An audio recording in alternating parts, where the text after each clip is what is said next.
we are going to read Curious George Visits the Library by Margaret and H.A. Rays, illustrated by Martha Weston. This is George. He was a good little monkey and always very curious.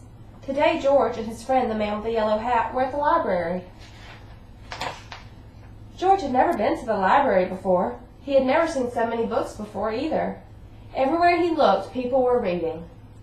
Some people read quietly to themselves, but in the children's room the librarian was reading out loud.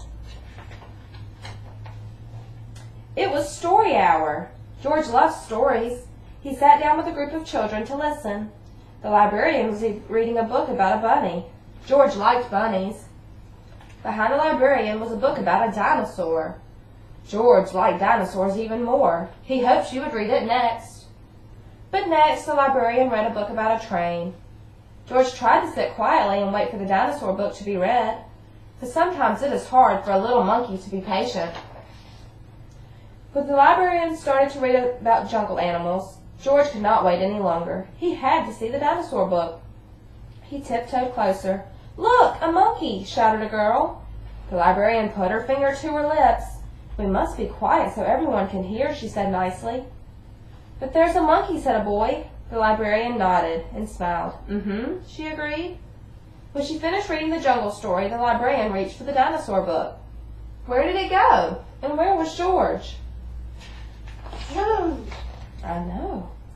George was all ready to take the dinosaur book home and read it with his friend when another book caught his eye. This book was about trucks. George wanted to take it home too. And here was a book about elephants. George loved elephants. He added it to his pile. George found so many good books, he soon had more than he could carry.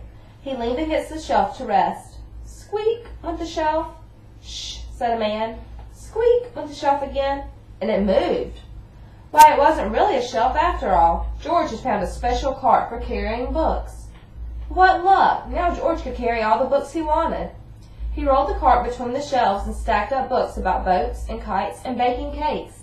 He climbed higher to reach books about cranes and planes. At last, George had all the books he could handle.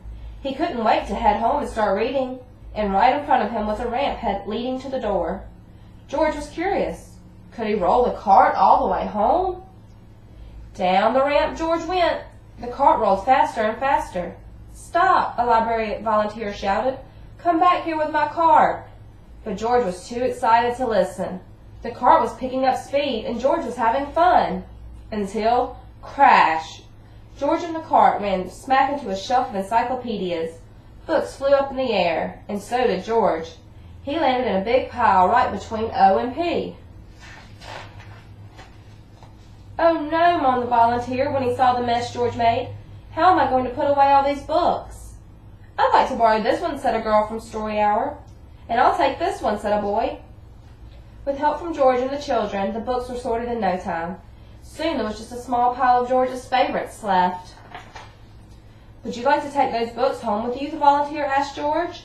Then he took George to a special desk and helped him get his very own library card. George was holding his brand new card when his friend arrived with a stack of books of his own. "There you are, George," he said. "I see you're all ready to check out." George and his friend gave their books to the librarian. She smiled when she saw George's pile. "I was wondering where this dinosaur book went," she said. "It's one of my favorites, too." The librarian stamped the books and handed them back to George. With his books under one arm, George waved goodbye to the volunteer, the librarian, and the children from Story Hour. "Come see us again, George," the librarian said, waving back. "Enjoy your books." And he did. The end.